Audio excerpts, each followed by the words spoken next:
is where they'd put the water in. We'll go up the ditch and see the head gates where they could turn it out. They'd turn these head gates out right here, and the water would flush out and all the sand would go back down into the river. And over here, the water would just make its way into the canal at that point right there.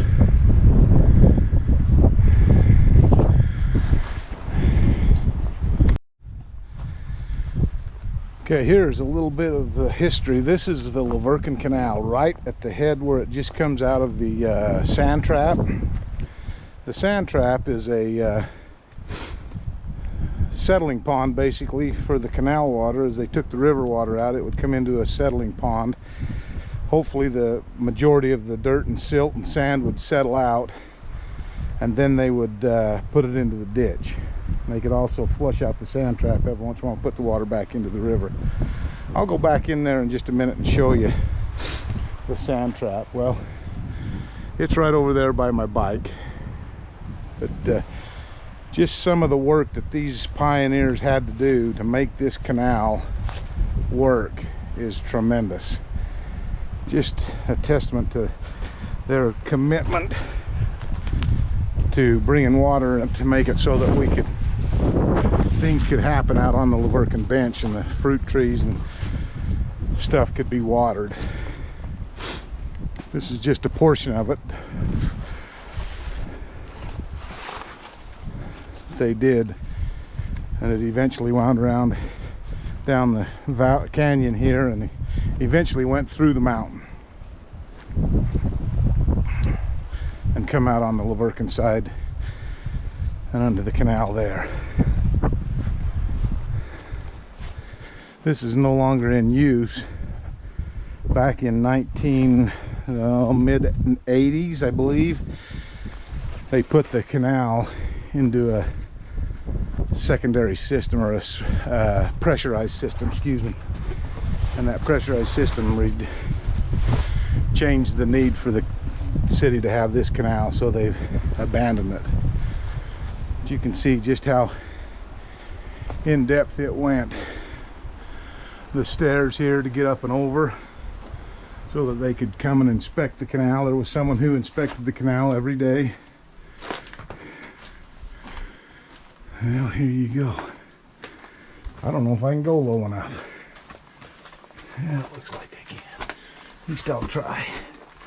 Old age will do that to you.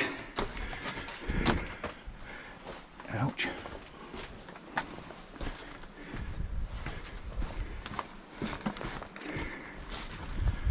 I've got a knot on my head.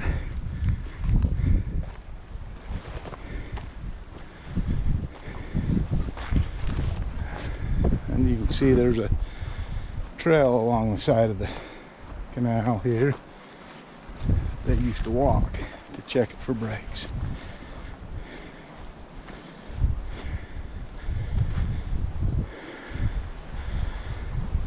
And it goes on and on, around and down the valley.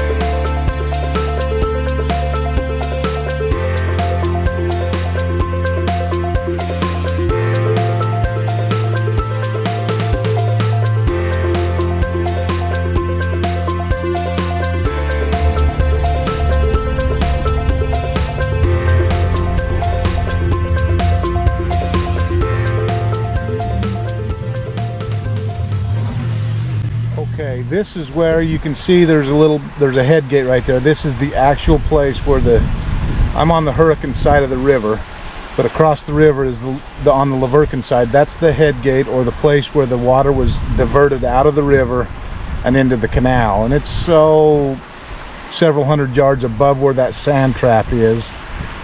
And as you've seen coming across there's other head gates going along there. But this is where the water was actually taken out of the river for the Verkin Canal.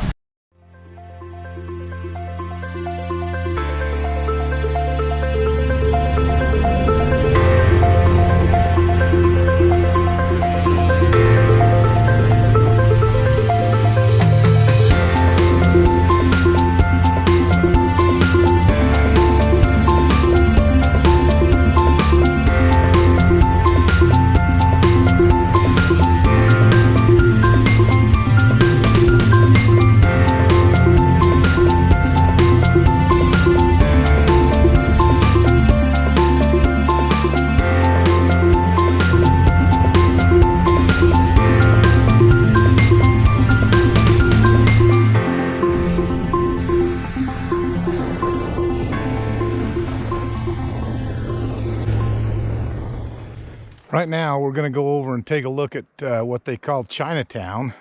It was a camp where the old workers on the Verkin Canal used to camp for the night. There were a lot of them. At one time, a lot of people thought that it might have been Chinese people here, but I think they just call it Chinatown just because of what it represented, what it kind of looked like. But they camped here while they were working on the canal, on the Verkin Canal. I don't think it was the Verkin Canal that they were working on much, but anyway, we'll go over here and we'll see a couple of the things that places that they might have lived and camped out while they were working.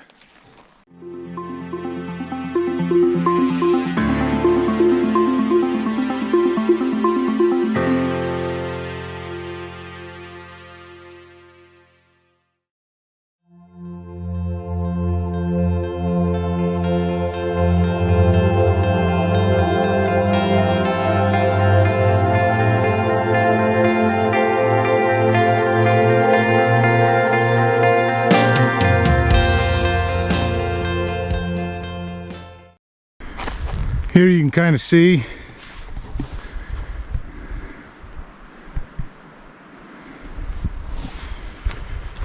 where they had built temporary shelters, lean-tos, just under these rocks for a little bit of protection from the elements. They'd camp right down in there.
As you can see, there's more of little hut here that they built rock wall up against the bigger rock to get out of the elements.